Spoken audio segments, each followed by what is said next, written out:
Assalamualaikum warahmatullahi wabarakatuh. Perkenalkan, nama saya Nabil Santiagansyah dari Prodi Pendidikan Olahraga semester 3 dengan NIM 20477111018. Berikut saya akan menjelaskan materi yang saya pahami tentang senam dan belajar motorik. Gerakan dalam senam memiliki 3 unsur, antara lain kalisthenik, tumbling, dan akrobatik. Kalisthenik adalah seperangkat gerakan motorik untuk membangun otot tubuh yang bisa Anda lakukan hanya dengan menggunakan berat tubuh dan gaya gravitasi. Gerakan olahraga ini meliputi gerakan menarik, menerjang, mendorong, dan mengangkat tanpa perlu memakai alat bantu apapun. Senam tumbling. Senam tumbling adalah senam di mana peserta melakukan serangkaian keterampilan akrobatik di trek sepanjang 25 meter. Setiap rangkaian yang dikenal sebagai pas terdiri dari 8 elemen, di mana atlet melompat, memutar, dan membalik badan hanya dengan menggunakan tangan dan kaki saat di trek. Senam akrobatik, dan yang terakhir adalah senam akrobatik. Senam akrobatik adalah salah satu senam yang disiplin, di mana para pemain yang berada dalam regu yang sama saling bekerja sama dan melakukan pembagian peran dalam hal pergerakan, seperti jump shot, dansa atau tari, mendarat atau jatuh, yang sesuai dengan iringan musik. Sedangkan tingkat belajar motorik juga menurut Fitch dan Posner 1967, tingkat belajar motorik ada 3 fase, yaitu fase yang pertama adalah tahap kognitif atau cognitive phase, dan yang kedua adalah tahap asosiatif atau associative phase, dan yang terakhir yang ketiga adalah tahap otomatisasi atau autonomous phase.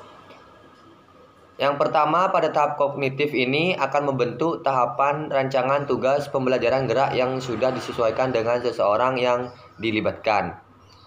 Pemahaman agar gerak terhadap seseorang diarahkan pada persoalan seberapa jauh seseorang sudah mengenal keterampilan yang diajarkan tersebut. Tahapan pembelajaran ini akan membantu dan menentukan apa dan bagaimana tugas dapat diberikan untuk ditangkap melalui pola pikir yang terbaik atau kognitif. Tahap pembelajaran ini merupakan tahap di mana seseorang sedang menerima rangsangan pada alat-alat reseptornya sebagai masukan bagi sistem memorinya. Dapat dikelompokkan menjadi 3 tahapan rancangan yang meliputi, yaitu yang pertama, rangsangan informasi dan memproses informasi. Dan yang kedua, tahapan proses pengendalian dan memberikan keputusan. Yang terakhir, yang ketiga, tahapan praktek kerja keterampilan motorik. Yang kedua, tahapan asosiatif adalah pelajaran atlet mampu memberikan rangsangan yang baik dan informasi untuk mendeteksi dan memperbaiki gerak yang salah ketika melakukan penampilan performance. Seseorang yang melakukan penampilan gerak akan berfokus pada dinamika dan keterampilan supaya mampu melakukan keterampilan yang halus untuk memperbaiki gerakan. Dalam tahapan kognitif, ini masalah pemahaman agar gerakan mampu dipecahkan melalui konsisten latihan sehingga fokus langkah berikutnya yang dilakukan oleh seseorang, yaitu mengorganisasikan pola gerak lebih aktif dan efektif untuk perubahan gerakan yang meningkat dari gerakan yang dilakukan sebelumnya. Proses pemahaman tahap asosiatif kepada seseorang akan memberikan dampak yang terbaik terhadap peningkatan keterampilan dari tahap sederhana menuju tahap yang maksimal.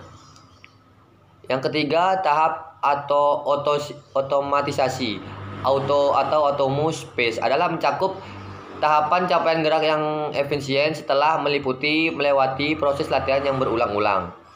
Secara sistematis, pada tahap ini seseorang tidak lagi menguras tenaga dan pikiran untuk bagaimana membentuk pola gerakan karena gerakan telah terbentuk pada tahap sebelumnya. sehingga seseorang secara leluasa dan terkontrol pada gerakan melalui pola yang sudah terbentuk. Terjadinya tahap ini disebabkan oleh meningkatnya otomatisasi indera dalam mengenal pola-pola lingkungannya.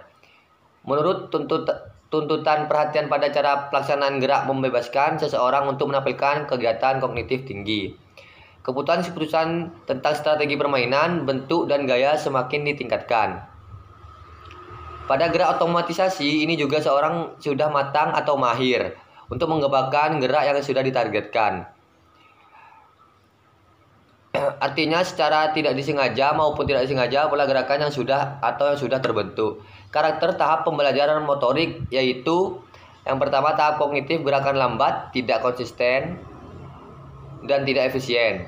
Kedua, tahapan asosiatif, gerakan lebih cair atau handal dan efisien. Yang terakhir ada gerakan tahap otomatisasi, yaitu gerakan yang sudah efisien, akurat, konsisten, dan aktivitas kognitif sedikit atau tidak diperlukan lagi. Sekian dari saya penjelasan tentang senam dan belajar motorik yang saya ketahui. Kurang lebihnya mohon maaf. Wassalamualaikum warahmatullahi wabarakatuh.